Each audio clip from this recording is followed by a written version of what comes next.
చేయలేదు. రఘునందన్ రావు 2020 నవంబర్ నుంచి మొత్తుకునుండే రాధాకిషన్ రావు అనేటువంటి ఒక డీసీపీ బాజాప్తా పంజగుట్ట పోలీస్ స్టేషన్ లో నమోదైన ఒక ఎఫ్ఐఆర్ లో మాట్లాడుతూ రాజపుష్ప అనేటువంటి సంస్థ, నలుగురు అన్నదమ్ములు, జాయింట్ ఫ్యామిలీ, తెల్లాపురం, రాజపుష్ప విల్లాలు, ఆయన నా క్లాస్మేటు, ఇంత కరెక్ట్ గా చెప్పి అడిగి పైసలు తీసుకుపోయినా మీకు ఎస్ఐ పేరు ఇది, ఇచ్చిన వాహనం పేరు బోలేరు అని చెప్పిండు.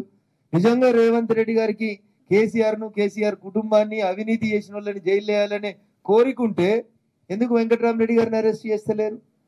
ఏ బంధం ఉంది? ఏ సంబంధం ఉంది?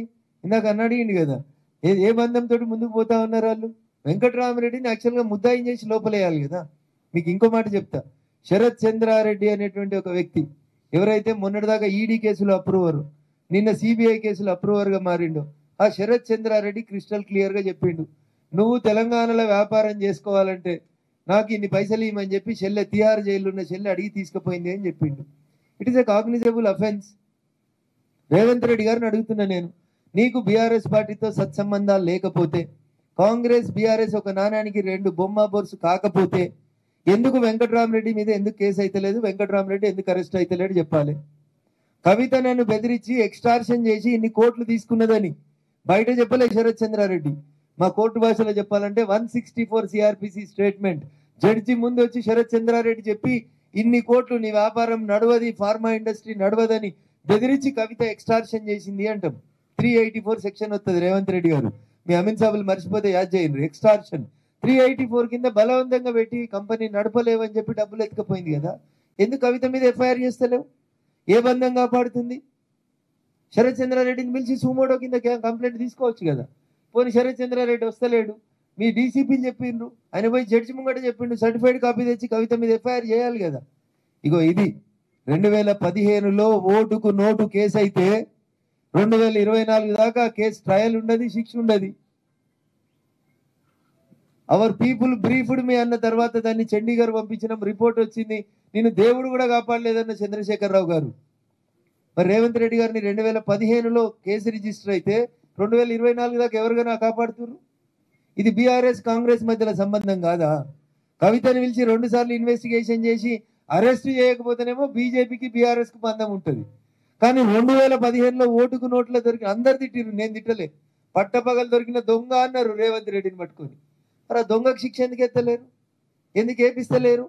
ఎందుకు ట్రయల్ నడుస్తలేదు? ఏం జరుగుతుంది? దాని వెనకాల ఉన్నది ఏంది? ఇది మేము మాట్లాడితే మీకు కోపం వస్తుంది. అలా అది కుట్ర కాదా? 2015లో దొరికిన పట్టపగలు ప్రపంచం చూస్తున్నాగా దొరికిన దొంగ అని మీ అధికారిక పేపర్లు టీవీలలో చూపించారు కదా. మరి ఎందుకు శిక్షేస్తలేరన్న?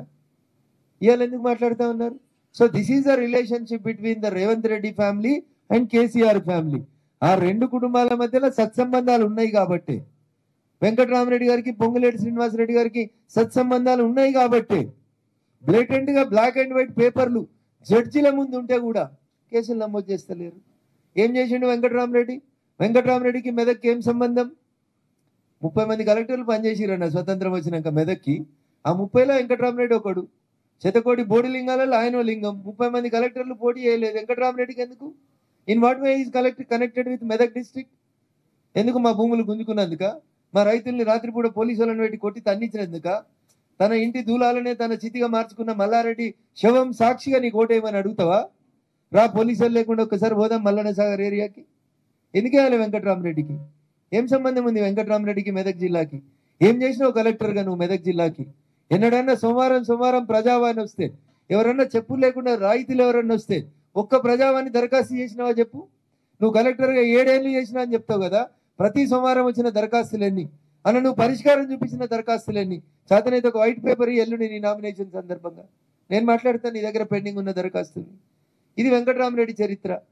చంద్రశేఖరరావు పుట్టిన గడ్డ మీద ఈడికే మేము హరీష్ రావుని అరువు తెచ్చుకున్నాం. పక్క జిల్లాకి వెళ్ళి కరీంనగర్ జిల్లాకి వెళ్ళి 610 అమలు చేయాలని కొట్లాడే పార్టీ మెదక్ జిల్లాలో, కేసీఆర్ పుట్టిన జిల్లాలో ఎవరు దొరకలేదని కరీంనగర్కి వెళ్ళి హరీష్ తెచ్చి ఆల్రెడీ రుద్దింది కదా మా జిల్లా మీద. ఇలా వెంకట్రామరెడ్డిని ఎందుకు భరించాలని అడుగుతుంది మా జిల్లా. పోరాటాల గడ్డ, అందరికి అన్నం పెట్టిన మా మెతుకు సీమలో ఒక్క ఉద్యమకారుడు దొరకలేదా కేసీఆర్? 14 ఏళ్ళ నీ ఉద్యమ సహచరులు, 10 ఏళ్ళ నీ ప్రభుత్వ పాలన తర్వాత మెదక్కేళ్ళు ఒక్కడు టీఆర్ఎస్ పార్టీ గుర్తు మీద పోటీ చేసినందుకు దొరకలుక అరువు తెచ్చుకున్నటువంటి వ్యక్తి నాతో ఏడ పోటీ పడతాడు? నాకు ఆయనకి ఏం సంబంధం ఉంటుంది? ఆయన ఇంకో మాట చెప్తున్నాడు, 100 కోట్లు పెట్టి నేను స్కూల్ కడతా, వైద్య కళాశాలలు కడతా, ఏదో చేస్తా అని చెప్తా ఉన్నాడు. నేను మీ ద్వారా వెంకటరామరెడ్డిని, మిస్టర్ హరీష్ని అడగదలుచుకున్న ప్రశ్న, 2021లో మీ మామ కాలు మొక్కి రూపాయి ఖర్చు లేకుండా ఎమ్మెల్సీ అయ్యండి వెంకటరామరెడ్డి. నిజంగా ఆయన 100 కోట్లు మా జిల్లాకి లేదా మెదక్కి ఇచ్చేది ఉంటే 2021లో ఎవరు వద్దన్నారు నేను వెంకటరామరెడ్డి? ఎందుకు కట్టియలే నువ్వు స్కూళ్ళు కాలేజీలు? ఎందుకు ఫ్రీ ట్రీట్మెంట్లు ఇప్పియలే? ఎందుకు ఫంక్షన్ హాల్ కట్టలే? 21 పోయింది, 22 పోయింది, 23 పోయింది, 24లో ఫస్ట్ క్వార్టర్ కూడా పోయింది కదా. మరి నాకు 30 బెడ్రూమ్లు ఉన్నాయని చెప్తున్నాడు మన మా దుబ్బాకి వచ్చి. నీ ఇంట్లో 30 బెడ్రూమ్లు ఉంటే నాకేంది సార్? అత్తకో బెడ్రూమ్, అల్లునికో బెడ్రూమ్ ఇస్తా అని ఇయ్యలేదు కదా, గదడుగు అని అడుగుతున్నాం మేము మా దుబ్బాకోళ్ళం.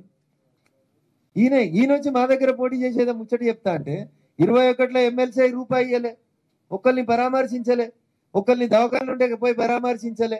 100 కోట్లు పెట్టేది ఉంటే ఈ 3 సంవత్సరాలుగా